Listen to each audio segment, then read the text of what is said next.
Okay, welcome to the first chemistry video, and this topic is all about the periodic table and atoms. It's the first area of chemistry.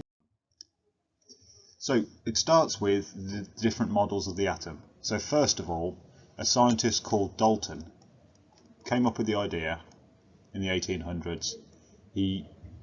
Everything was made up of small particles, and all he did was drew them as small circular particles, and everything was made up of those. So it's just the idea of an atom. Then a scientist called Thomson came up with the plum pudding model. Now the plum pudding model, I'll just put P there, PP, plum pudding, that was a big positive charge and negative charges scattered in it, and the whole thing was positive. Then Rutherford did his experiment, and we'll move on to his scattering experiment in a minute. Rutherford did an experiment and found actually all of the positive is in the centre of the atom, the nucleus, and actually most of an atom, all this area here, most of an atom is made up of nothing. There's nothing there at all. So it's blank space with all the mass in the nucleus. And then we've got a scientist called Bohr, and Bohr came up with the idea that the electrons orbit the nucleus in set shells. So you should know that the first shell can hold a maximum of 2, the second shell, and atoms only have however many shells they need. So this atom would have 2 shells, wouldn't have any more than that because it hadn't got any more electrons. So Bohr had the electrons in shells. Then a fifth scientist, Chadwick, added on a little bit more detail, and he discovered the neutron. So it wasn't just protons in the nucleus. Chadwick had neutrons that were also in the nucleus of the atom. So we started with the plum pudding model, so the two main models. We went from the plum pudding model to the nuclear model, based around the nucleus. And the nuclear model has improved since then, but Rutherford actually got 90% of it right. Small centre of an atom, the nucleus, having all of the mass. So in terms of remembering that, Dalton for don't, Thomson for try, Rutherford for remembering, Bohr for boring, and Chadwick for chemists. So you remember the order: don't try remembering boring chemists, and it gives you the first letter of the scientists' names. Easier then to remember it in order. Time wise, if we look at this, Dalton in 1808, Thomson with the first real model for how an atom could be, Rutherford 14 years later, improving upon the work of Thomson. He was one of Thomson's students, and then actually that's most likely, all our current evidence points to Rutherford got it right, Bohr and Chadwick improved it, but the nuclear model came from Rutherford's work. So let's go into a little bit more about Rutherford's work. If the plum pudding model had been true, then when Rutherford beamed some alpha radiation particles at it, they were expected to all go straight through, because the positive charge was so spread out, it wouldn't have stopped it. But actually, what really happened when he did it was they scattered. He took some gold foil, which can be hammered really, really thin, so it's just a single layer of atoms. He beamed some alpha particles at the gold foil, so here they go along the beam, boop, boop, boop, boop, boop, boop. When they hit it, some did go straight through, quite a lot of them, meaning that nothing got in their way. So there's number one. Nothing got in their way, a lot of them went straight through. Some of them were deflected off, number two. So they were deflected off at different angles. And number three, some of them bounced straight back over here, meaning they'd hit something and bounced off, but not many of them. So that leads us to the nuclear model, where particles could be deflected from the positive nucleus away, like that one, number one. Particles could bounce straight back, number two, because they hit the nucleus of the atom. or number 3, well, it's not on there, number 3, the particle would go straight through, and that's what most particles did. So move out of the way from that. Just a little bit about the protons and the electrons. So protons are positive, they're in the nucleus, so the nucleus of an atom is positive, and electrons are negative. Instead of using words like they like each other or they don't like each other, you need to be using this. Positive and negative, the opposites, they attract, and if they're the same charges, they repel. So what do protons think of each other? Well, protons would repel from each other. Electrons would repel from each other. However, protons and electrons would be attracted to each other. Okay, just gone over that. Key on your mind map. And then we have this structure of an atom. So what would it actually look like? Well, in here you would have your protons. You would have your neutrons. And those two together, each one weighs 1. And so we add them all together and we get the mass. So you'd have to count all the red ones and all the yellow ones there, and you'd work out the mass of the atom. Around the outside here, we have these negatively charged electrons in shells. Or, better word, they're in energy levels. Energy levels, not E levels. Anyway, that's me. So, that's the general structure of an atom now as we understand it. On the periodic table, it tells us the numbers for these things. So if I chose, for example, magnesium, it has the numbers 12 and 24. Well, 24 is the mass, that is the protons plus the neutrons. And 12 would be the atomic number, which is just the protons. So from that you can work out, 24 take away 12 means 12 protons, it means 12 neutrons, because 12 and 12 make 24. There are 12 positive charges. If there are 12 positive charges, to cancel that out, there must be 12 electrons that are negatively charged. So in an atom, you'll get the same number of protons and electrons. That's filling in the bits that you don't need to worry about. And we'll go on to this. So this needs to be on your mind map, the table. You absolutely need to know a proton has a mass of 1 and it has a charge of +1. It's positively charged by 1.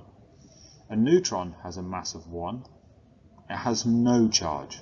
And an electron has no mass because it's so small, so we say it's 0, and it has a charge of negative. So knowing the charge of the particles and knowing the masses of it allows you to access all of the rest of chemistry. So if we need to draw one, the rules are listed. You have to fill a shell from the inside before you get to the next one. The first shell can contain 8 and the next shell a maximum of 8.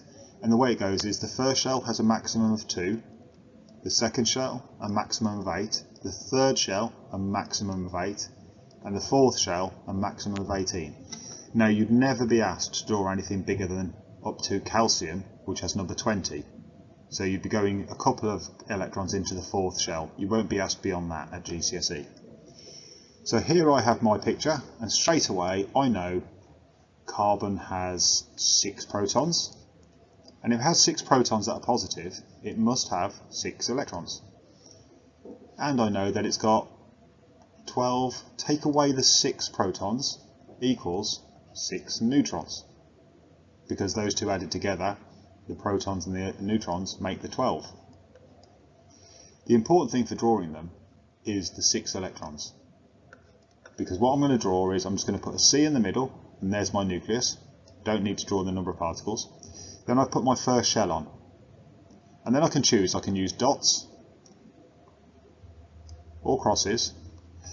I've put 2 in there, that's now full, so I have to go on to the next shell, and because I've got 6, I'm going to put 1, 2, 3, 4. And there's my 6 electrons. I have now drawn the electron structure of carbon. There you go. Give yourself a tick. Oh, I'll give myself a tick. There's another way of drawing it, or writing it. Sometimes they ask you to write it. I would write carbon has an electron of 2.4. 2 in the first shell, 4 in the second. I don't carry on and put zeros or anything because that's how many. So, thinking about the periodic table, which contains all these elements, started with John Newlands. And Newlands came up with the first way of trying to organise the elements that were known. And what he did was, he tried to group things together a bit by their properties. So for example here, just like the modern table, lithium, sodium and potassium are all in the same group together.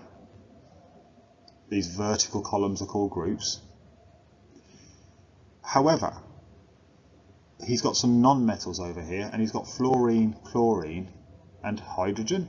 Why would he put hydrogen with those? It doesn't behave like fluorine and chlorine. So actually, what soon became apparent when we look back on it now, Newlands did some great work trying to organise them, but he made mistakes. And the next scientist then to have a go at this was somebody called Mendeleev. Now, I've sort of gone on too far with that and I can't go back when I'm recording, but never mind. Newlands started the model of the periodic table. Mendeleev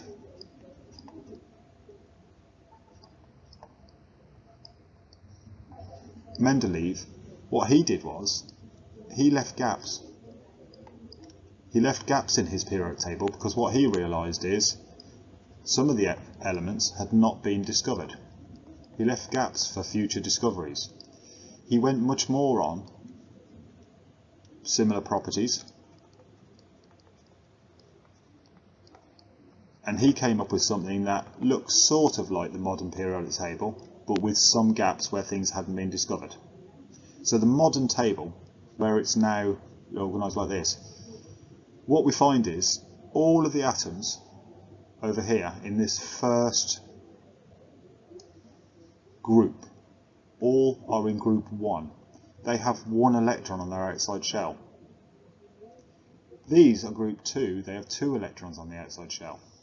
These are group 3, 4, 5, 6 and 7, and then it's either called group 8 or sometimes it's called group 0. Reason for that is they have no electrons on their outside shell, or they have a full shell. So these ones over here are a little bit special. So I'm just going to draw green ones there. These ones are called the noble, that's a B, noble gases. They're all gases. Why are they noble? They're noble because they don't mix with anything. They are very unreactive. And the reason for that is they have a full outer shell. So if you had to draw one of these, you might, for example, draw neon. It's the second one down in that group. Neon has 2 in the first shell, and then it has 8. It already has a full shell. Therefore, it doesn't need to react with anything else to get electrons or to lose electrons. Group 1 over here need to lose 1 electron. Group 2 need to lose 2 electrons. Group 3 need to lose 3 electrons. So that means group 1 are much more reactive because they only have to get rid of 1, where group 3 are less reactive, they have to get rid of 3.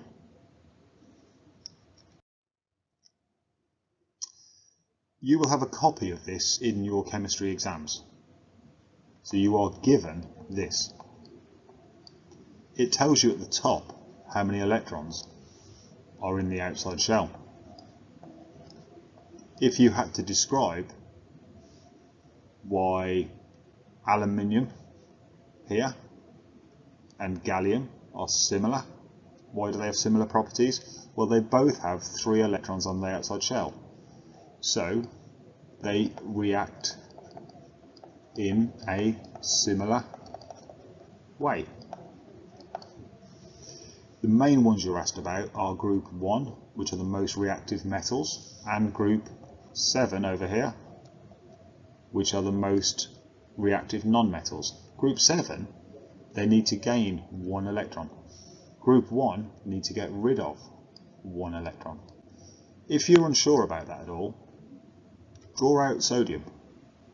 Sodium would have 2, then 8 in the next shell, and then 1. They've all got 1 on the outside shell. All of these ones here need to lose electrons. Worth marking on your copy in the exam, that line over here, the red line, and then these are all metals. It says at the top, metals. The non-metals are over there in white. And then in terms of labelling, as I've already said a couple of times, the group is a vertical column. A period is a row all the way across. If you were asked to compare, let's change colour. If I was asked to compare sodium and aluminium, well, what I could say is they're in different groups because of how many electrons they have on the outside shell.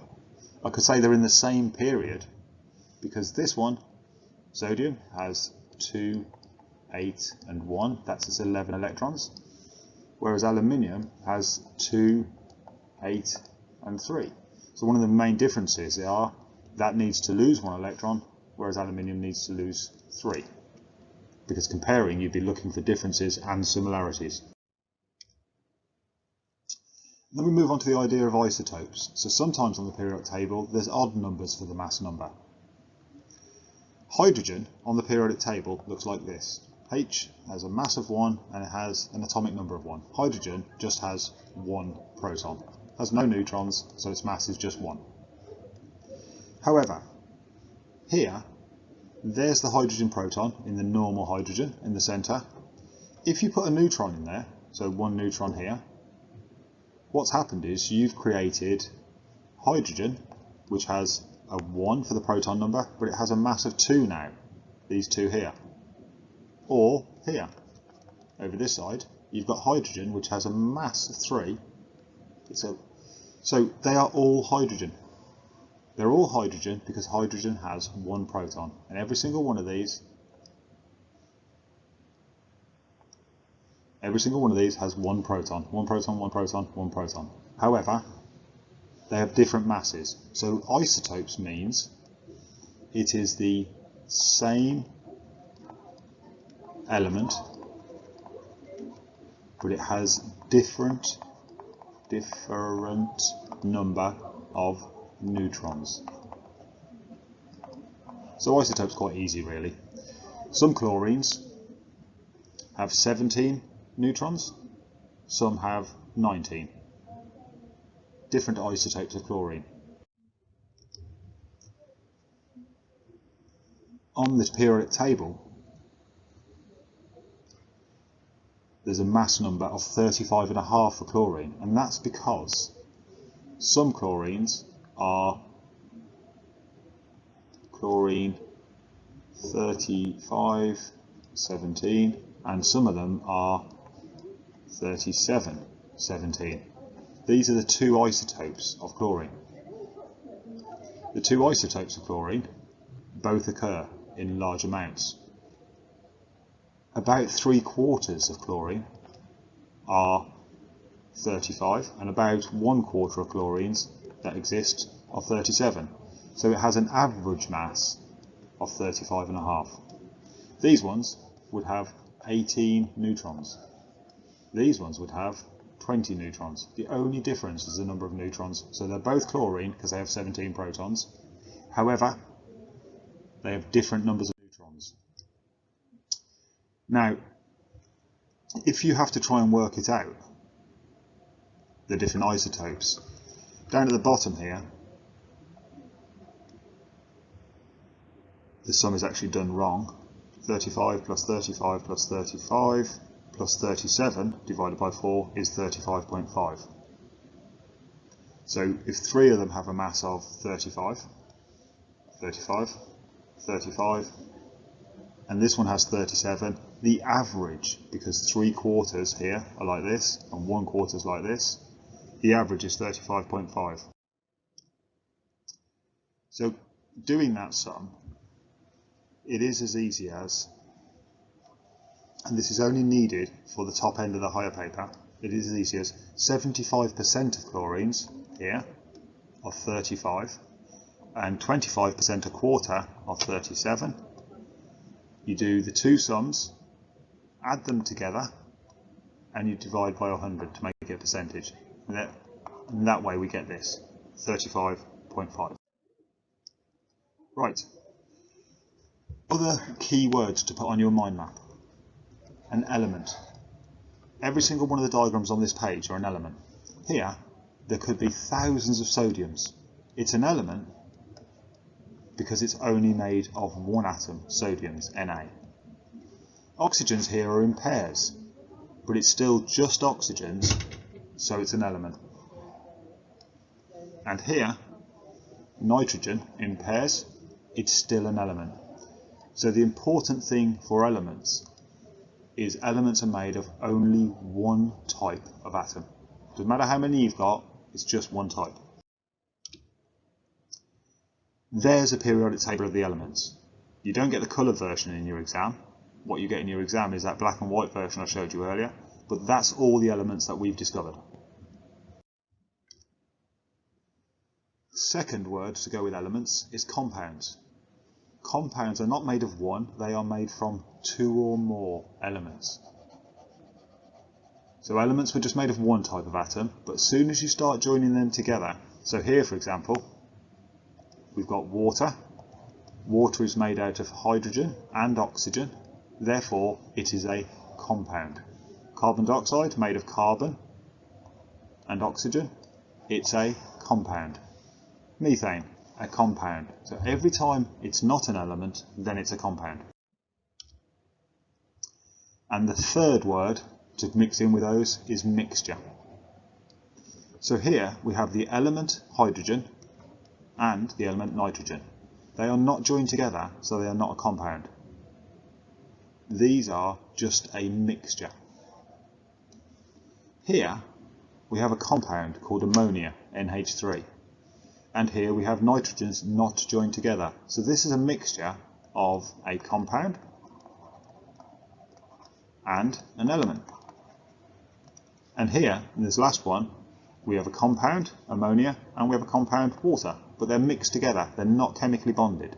So a mixture, if you look at that description at the top, a mixture contains elements or compounds. They are definitely not chemically bonded. So, what you're sometimes asked to do, especially around group 1 or group 7, they're the ones to revise in detail, is look at the patterns when you move down a group.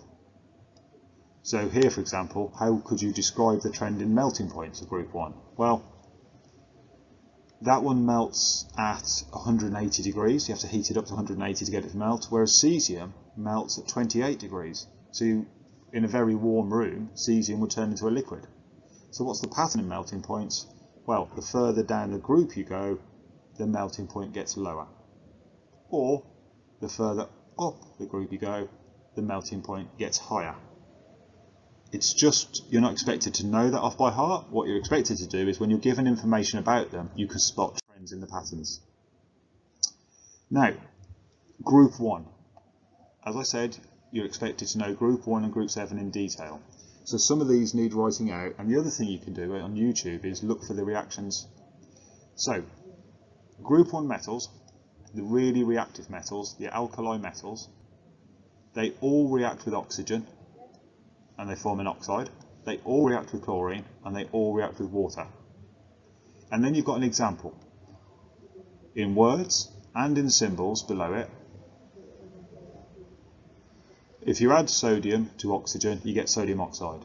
And if you've seen this in your lessons, your teacher will have cut the sodium, it will be shiny, then it will go grey as it reacts. It reacts very quickly, just open air. You don't have to heat it or anything because it's so reactive. The second one, with chlorine, even more reactive than with air. Sodium will join with chlorine gas and become sodium chloride. forms a chloride made up of sodium and chlorine. And the third one, we'll talk more about this with the reactivity series, sodium is more reactive than the hydrogen in the water. So sodium will displace the hydrogen, and here it's kicked out and displaced hydrogen gas, which is given off, and then you're left with sodium hydroxide, which looks like this. That's sodium joined to an oxygen joined to a hydrogen. Still one of the hydrogens left, so sodium hydroxide. Now that is true for every single one. So if you're asked a question such as, and I'll try and do it in a different colour, if you're a question about potassium with water, then all you do is you go to rule number 3 down here, and you'd go, it makes potassium hydroxide and hydrogen. They would be the products. So if you learn these 3, you can apply it to anything in group 1. They all react the same. There are deliberately some questions for you to try, so what you do is you pause and try them.